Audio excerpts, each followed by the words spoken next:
welcome back to KIVUMBI 2017. Thank you very much for staying with us, and thank you very much for all the feedback that I'm getting on my Twitter handle. Keep it coming, hashtag KIVUMBI 2017 or at Betty M. Kialo. Let me know what you think about everything we're discussing. So a few minutes ago, the Nairobi County Commander just spoke to the press. That's Japheth Koome, just spoke to the press. And of course, he was just giving a detailed, or rather, his version really of the security situation here in the county of Nairobi. And he says that first of all, he says that the situation is back to normal here in the city. And he also goes on to say that he is happy with the work that the police officers have exhibited over the last couple of days, saying that they have exhibited professionalism. I want to just hear the thoughts of my guest here in studio. And Moses, I'll start with you. First of all, do you feel that his statement is sincere, or is it cosmetic, saying that, the situation in the country is back to normal? Yet yesterday night, there were very many Kenyans who are coming out and saying, where I live, there is a problem. Yes, I mean, apart from Kisumu and Nairobi counties, I think better part of the country is quite okay, and business is almost resuming to normalcy. Yes. And of course, we discussed those incidences in the morning. I would just say one thing that he says, what Justice Mutunga tweeted. He said, criminal gangs also have rights, and they should be arrested and should not be killed. I mean, you're a lawyer. Maybe you could even break that down for us. To break it down, yes. I mean, you talk about use of reasonable force. The issue of reasonable force. It is reasonable and proportional force. If someone is having a machete or is using a panga, I mean, that does not justify use of a gun. The unfortunate event of a woman being raped, I mean, that's very unfortunate, but maybe those could be some of the circumstances which the police, they are trained, they are professionally trained, and they should be able to analyze the situation to see in what circumstances can they be able to use force, live bullets, to kill. I mean, they should be able to see, like if there are criminal gangs attacking the police, those are the incidents justified to use a gun. But now in other events like just managing actually demonstrations, actually crowd management, what is happening in Kibera and other is issues of crowd management. And also one thing is that in this situation where there is a lot of tension and chaos in some of these informal settlements, you cannot rule out the fact that there are criminal elements who may want to take advantage of the situation all over. There are always opportunists, that people may want to break into businesses, then people may want to ban. So the police, I think, also the commandant is not wrong by saying that there are some criminal elements. But by and large, apart from all the incidences we discussed in the morning, I think it's being managed. The peace is being managed. The peace is being managed. Interesting. I'm very deliberate in the word. With the word that you're using. Yes. David, coming to your comment, because this word criminal, and of course we acknowledge that there are people among us who would use this time to do things that are not legal or bad things, but this word criminal really it's almost being used as a blanket for everything that's happening here in the country. And I'll just go back to that statement that was released officially, was it on Saturday, by the police, just saying that every person who has lost their lives in this couple of days, they amounted to 5, and they're all criminals. But is that a fair assessment? Betty, before I even come to Japheth Koome, let me, the business community spoke. Yeah. And I remember one of them saying, we urge Raila to rise above self and put country first. I have a problem with the business community because when we need them to speak, they have not spoken. Safaricom is one of their own as the business community. Safaricom was given a tender unilaterally, single-sourced, to put cameras across the city in Nairobi so that we would have security surveillance. To date, not even a conman has been able to be traced by those cameras. So we invested 15 billion. Chris Musando died. There are cameras in the city. We don't know what happened. Mushai died right under cameras at the intersection of Kenyatta Avenue and Uhuru Highway, where there are cameras. Now, when they were supposed to speak to the country and one of their own and tell them climb down, they were not there. Suddenly now, they want to take the moral high ground and tell us calm down. And they must realize that Raila's is not about self. This is half of the country looking up to one man. It's about their grievances bestowed on him to see what he deals with it. So that's done with. Now come to Koome. I want to thank them for trying to ensure we have peace. All right? That's good. But I just want Koome to let me understand how criminal the 6-month-old baby in Kisumu is, and how 80-year-old Mora in Mathare was using a gun against them. They said that she was caught in the exchange of fire between criminals. You see, that's when a witness said a police officer hiding behind a post pointed his gun towards that house, aimed at the poor girl, and shot. All right? That's the account we have, at least what I saw on your media. Now, if these two cannot be explained, then we don't know whether the others he's saying are even truths, or they are half-truths, so that it is quoted to make us believe, all right, a few people have died. If you say they are panga-wielding and machete-wielding gangs that have attacked a station, and you say you're fully equipped, in my knowledge, I know that that is the moment you use tasers. You use a taser so that you debilitate this person, and once he's debilitated, you can then grab him and take him to a court of law. Do you shoot at them? Wrong. What is the premise? What law is he following? Indeed, if I found my wife or a friend I know being raped by someone holding a gun, and I had one, I would shoot. But are we even sure that that is the case, or is it to justify that the killings have so far been this much? Because again, we have had a number of times, umpteen times, when people are killed and the police fabricate the reason for killing innocent people. All right. So we just hope that they will do their job, but nothing rationalizes the deaths that we have seen so far. All right. Anthony, do you trust, or can Kenyans trust? I'm finding the best way to ask this question. How trustworthy is the police? How trustworthy is Japhet Koome when he comes to the cameras and says whatever he has said? Considering with what Kenyans, maybe have picked up maybe on social media or conversations within themselves. I'll first go back to something that I don't want David to get away with. Okay. Yesterday was a moment that Mr. Odinga lost, the statesman moment. Why do you say that? I say that because David was saying people deal with their anger in different ways. Yes. Yeah. A great statesman should have the temperament of Mahatma Gandhi or Nelson Mandela. You should not get out there in a moment of anger and tell people don't go to work. And you need an economy to run. Seriously, that is something. Anthony, we have to get to the basics. That is something somebody needs to sit and think through, because you have half an electorate looking up to you. So when you talk in a moment where you're supposed to be cooling them and yet you're inflaming them, then that becomes something else. Coming back to the Koome interview, I think sometimes PR exercises are just not good things. You'd rather not make such statements in the first place. However, it is possible that there are criminal elements that are taking advantage of such situations, and it happens. But again, you would not want, you wouldn't understand then why children are getting caught in the crossfire. For me, I'd stop by saying they are trained, they know how to apprehend a criminal element, how to disable a criminal element, arrest them and take them through due process. So the least I can say is that we hope IPOA will do a good job. In the investigations. Betty, David, you wanted to add on something. Very fast. I have we to have respond to move on to another thing. to Anthony, because Anthony does not know the number of instances. It is probably not recorded when Mahatma Gandhi or Madiba had to deal with anger and how he handled them in the circumstances. And it is only logical to understand that the basis for Raila Odinga requesting his supporters to stay home was to mourn with the country following the killing of his supporters. And I think it's only fair to let them have it that way. Like, let's sit home, let's mourn, let's reflect about where we're going, and on Tuesday I will address the nation. He didn't say, now from today onwards, don't go to work. And I think he is justified to have made that request.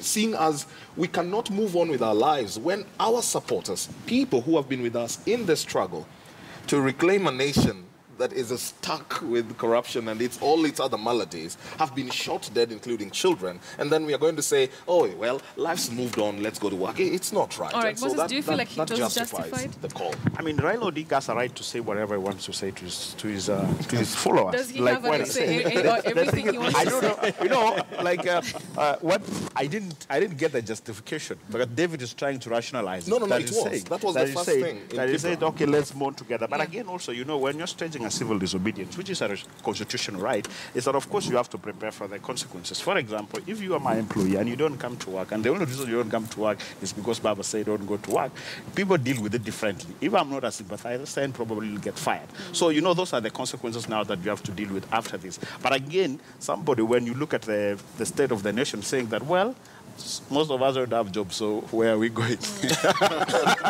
All right, gentlemen, I want to pick on something that Anthony mentioned, and it's a question, David, that I put to you earlier on, and it was about Raila Odinga coming out before all this, you know, the violence and the protests and the clashes that have happened for the last maybe 2 days have happened.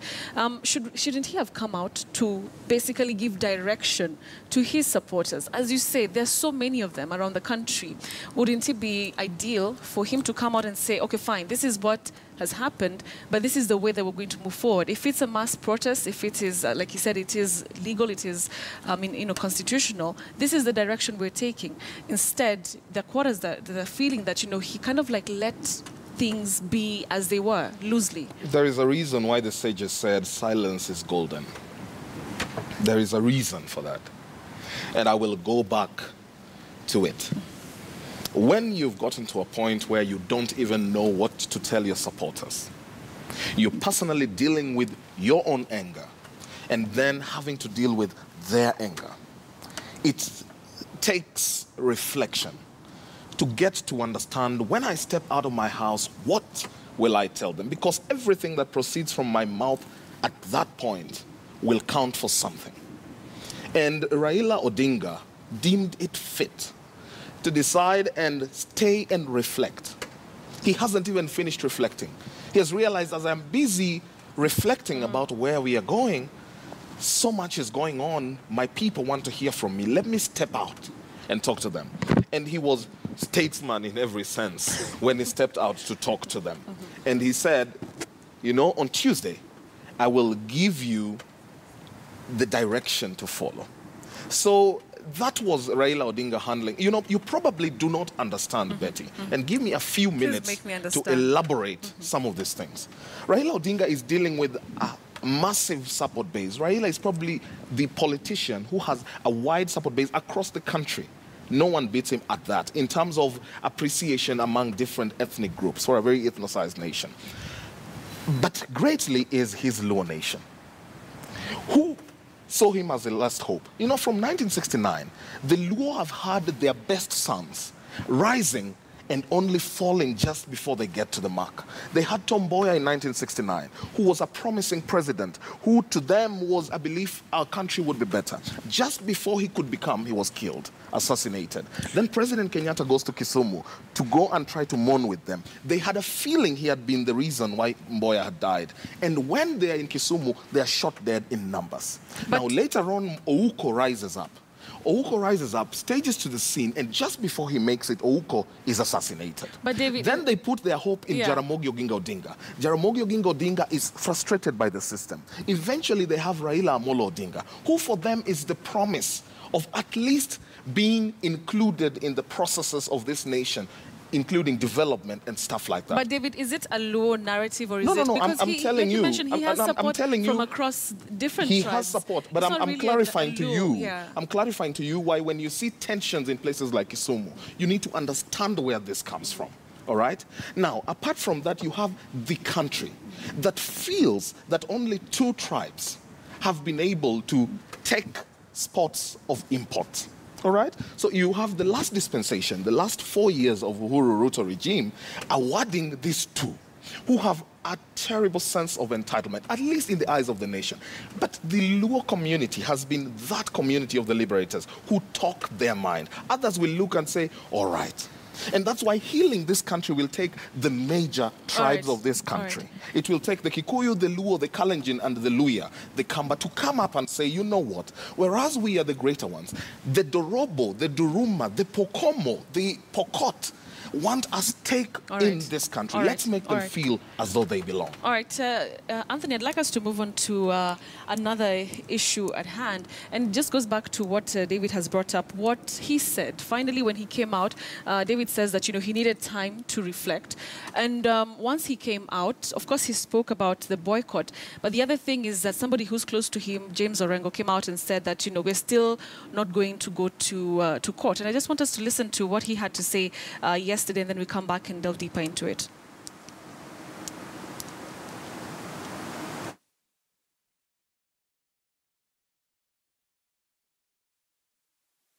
All is there for the people to see. Yes. And there are occasions when you have gone to court, even if it's something as clear as daylight, as you point out, the proceedings have been frustrated. So we are not going to go for that invitation to go through a judicial process. We are going to the court of public opinion. And the objective is to restore the sovereignty of the people of Kenya, because all authority is delegated by the people of Kenya and must be exercised through constitutional means. And our view is that a stolen election does not amount to establishment of government as provided in Article 3 of the Constitution. All right, so that's James Orengo, not yesterday, but previously when he spoke about, you know, that option really of going to court. Moses, what options does NASA have so far, apart if it's not the Supreme Court? I mean, the only legal option provided under the law, of course, in disputing presidential election is going to the Supreme Court within 7 days. And actually, it doesn't need to be NASA.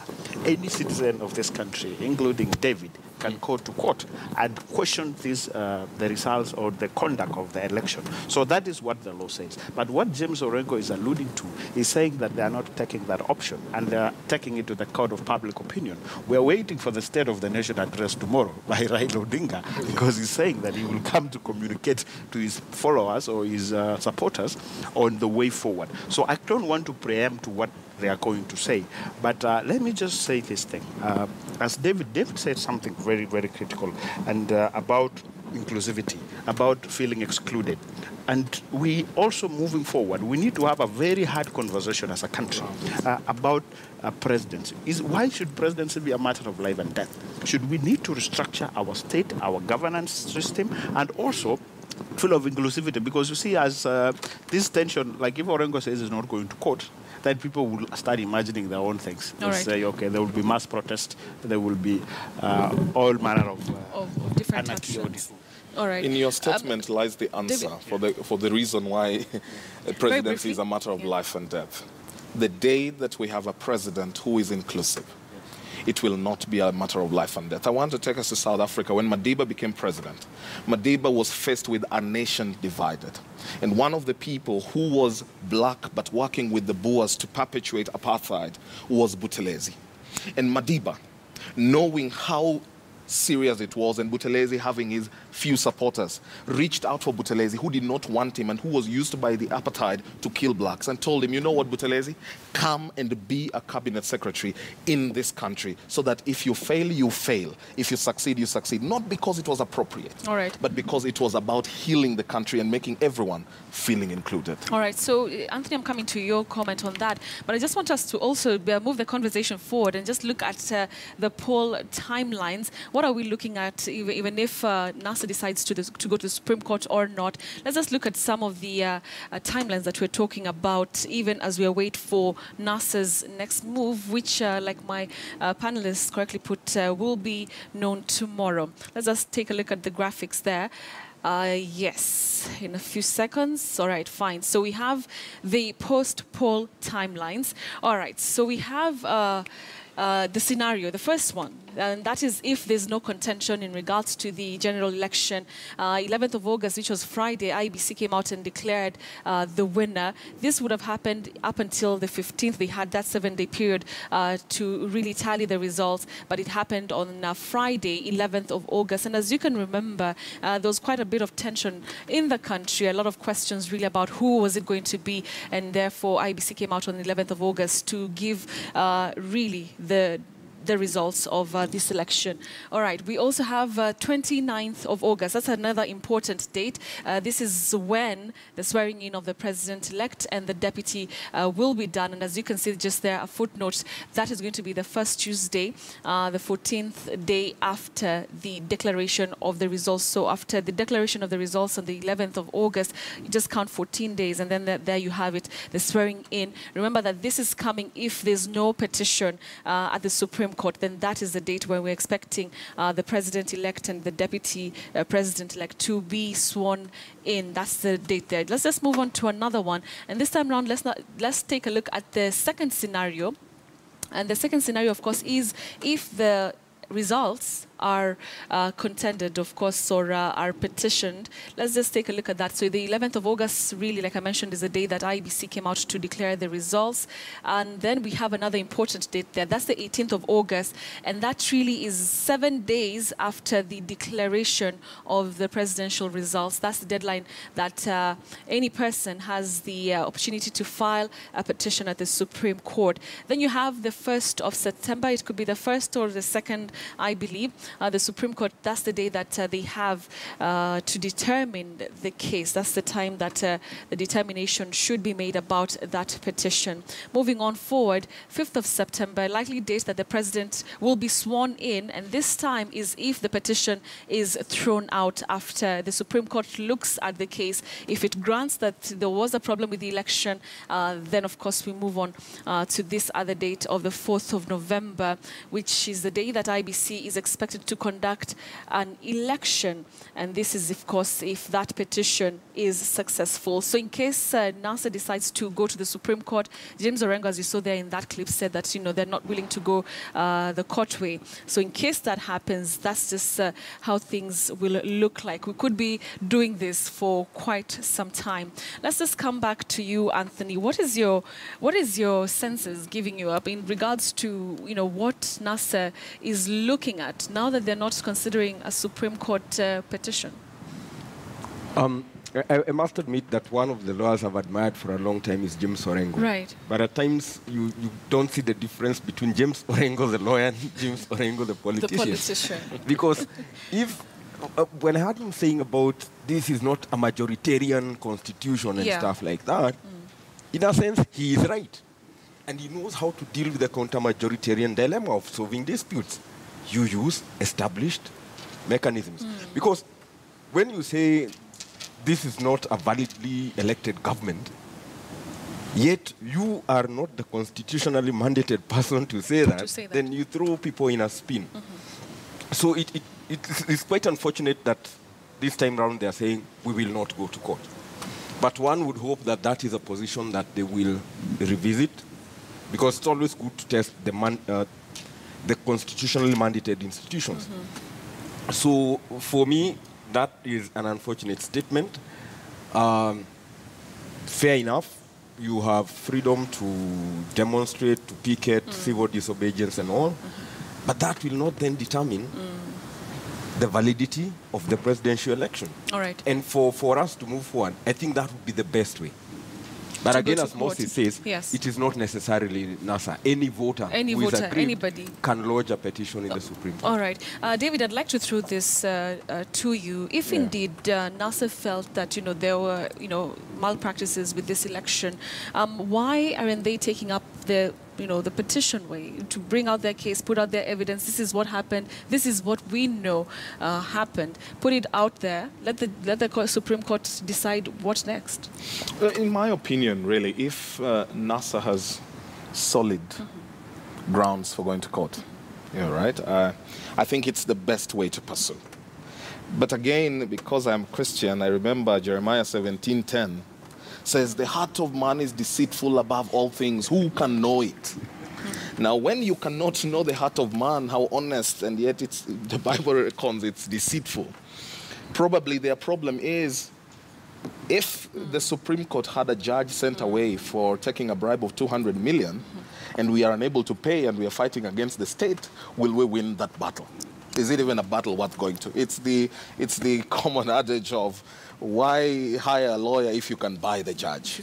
So however great your lawyers may be, if the judges are not of good standing, and some have behaved very badly and still sit on that bench against the NASA guys. But NASA has also they've also had quite a number of triumphs before the election. Yes, exactly. You lose the question of why for 20 years there was a struggle for a new constitution. Yeah. Because once you have it and you're one of the main proponents for it, and all of a sudden you lose faith in it, yes. Then it doesn't make sense. Number two, if the evidence you have, the one you've taken to the court of public opinion, is solid, why not take it to a court of law, where its veracity can be scrutinized? Yes. That exactly is my point. That NASA should try to put together, a solid case and evidence. I hope they have it, because that then would even a lawyer who would want to fiddle with the judgment has to think about his own professionalism before he renders something not useful, and yet there is a solid case for it. All right. But that does not still mean that we have an entirely 100% honest and non-corrupt judiciary. And when we say NASA has not tested the Supreme Court. They've gone to law courts at all levels. But I mean, they've had a good track record, you must admit. Yes, they have. What I would want to say is that I mourn for the judiciary, because you see, this is an institution which we've trusted. Exactly. NASA has all the right to refuse to go to the Supreme Court. That is their right. They don't need to file a petition. They can, they can have their own other means. But what I have an issue with is the statements to try and cast aspersion as to whether we will be able to believe the judiciary. Remember, when you start casting aspersion on the judiciary, like what happened, like some Jubilee people had tried to say that trying to cast aspersion on Justice Odunga, for example, a very good judge. Within no time now, when Orengo tries to cast aspersion as to whether or not the Kenyan judiciary will be able to give them justice, then there will be an apathy on our judiciary. People will never trust institutions. And also, I think that's something we have to be careful. There's a constitution we built. Let NASA pursue their other avenues. But again, let us also protect our institutions. But I think it's only honest to agree that Justice Tunoi was a judge of the Supreme Court. Yes. All right? And that the accusations leveled against him, to date, we do not know whether they were true or false. But he decided to quit. He's no longer in the Supreme Court. He's no longer in the court because of pressure from outside to have him exit when he had survived the vetting process. Now, that leaves. I'm saying the Supreme Court cannot be trusted. No. I think it is upon then the judiciary to work on its image and ensure that it is trustworthy and found trustworthy in the eyes of the Kenyan. But again, I would say, if NASA has a solid case, if NASA has I want to be very rational, because I speak as a Kenyan in all these things. All right. Let them go to court. All right, we have to wind up the conversation, but I also want us to speak about the future of some of these leaders, for Uhuru Kenyatta, for his deputy William Ruto, but also very importantly for the NASA brigade. Yesterday we saw Raila Odinga, and there are questions, where was Kalonzo Musyoka, where was Musalia Mudavadi? Are they still together? Is NASA going to hold even after the loss of this election? Anthony, I'll start with you on this one. I think maybe tomorrow will determine the way forward for NASA. But for me, I think the future of this nation, and we lose it. And I don't know why we so much concentrate on the presidency, yet power was dispersed. And I think when it comes to the presidency, I think moving forward, it's about healing the nation at the top level and creating a nation that's inclusive. But I also think we are losing focus on the dispersed power. The power. And therefore, perhaps also things happen down there that never really come to the fore. Again, you remember, there are other very cosmopolitan counties. So you might see the same things being replicated there, elsewhere, but nobody's talking about them. All right. Yeah. David, your contribution in regards to that, where was Musalia Mudavadi the first time that Raila Odinga came out, like you mentioned earlier? Well, I wouldn't really know where he was. as Anthony says, and maybe it was just probably a few of the NASA brigade who had gone to see the boss and said, you know what, boss, let's go. Let's head out and talk to our people. The tension is palpable. Yeah. And tomorrow will determine. Okay. You know, if again we see tomorrow that significantly some of these people are missing, then we would say, you know, there could be a problem. Right. But to just address what, you know, Anthony says, he doesn't see this obsession with the presidency. Maybe we should focus on our devolved units. And to an extent, I agree. But again, he needs to remember that the president holds 85% of the purse of this nation. All right, so distributing 15% to the 47 counties, keeping 85%, and yet not equitably distributing the 85% to be impactful nationwide causes a problem. That is why the call for inclusivity, that whereas I have to tarmac the road going to Nyeri, I assure you that the people in Kisumu will have a dual carriage, a proper one. The people in Mombasa will have a proper dual carriage, and the people living in Busia and all those parts of the country will have a proper dual carriage. When that is done, then this country will heal. But even more, how about addressing reallocating much more resources, which I think is one of the things that they propose, both constitutions, NASA proposing 45% and Jubilee 30%, taking these amounts down to the counties. And it is also a call to the citizenry to hold to account the governors elected to office. All right. I would want them treated like I saw politicians treated in one of the countries, thrown into the bin if they can't deliver for the people. Because if you can't manage the little that you're given, how will you manage much? All right, fine. I agree. Moses, your closing statement. My closing statement is in terms the of future of this. I can't speak for. I mean, I don't want to speculate, but I think I mean people deal with grief differently. I don't dealing want, with things. And going forward, actually, my closing statement going forward is that we need to address governance issues in this country. We have to, as David has said, inclusivity, but also we have to come to reality to some interesting scenarios. For example, we have Songo as our governor in Nairobi. We have Babayao as a governor in Kiambu. We have a young man who was praying who is an MP. We have a 32-year-old lawyer who is becoming a governor in Nandi. So, I mean, those are the issues we need to deal with. We need to hold our governors into account, but also, we also need to hold the presidency into account. Did he say closing remarks? Because if it's closing remarks, then I have closing remarks. Very, very briefly. And give me my camera, because I want to talk to the president and his deputy. I know they're watching. Where is my camera? Use this one.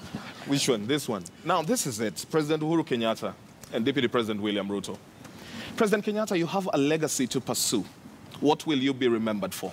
What will immortalize you after your 4 years, after your 5 years at the helm? President Ruto, you have the dream of becoming Kenya's president. How are you going to handle yourself in these 5 years? Will Kenyans think and believe in you? If they are, then you must do a few things. Grab this nation.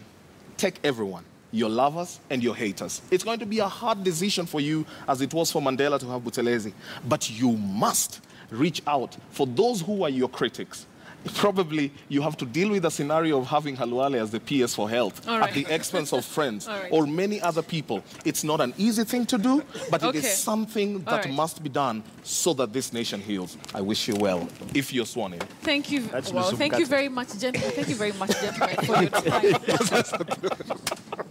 Thank you very much. I've been speaking. Can we finish first? Moses Chelanga, who's a lawyer and a political analyst. Seated at the center is David Osiani, who's a public policy consultant. We also had Anthony Munene, who's a lawyer and an analyst. Thank you very much, gentlemen, for your time. We'll come back and discuss other issues further, and especially tomorrow. Let's wait and see if the NASA Brigade will be at its highest or at its best tomorrow. Let's wait and see that. All right, so we'll take a break right now here on KIVUMBI 2017, but we're coming back to continue with other news items that we're still focusing on. Don't go away.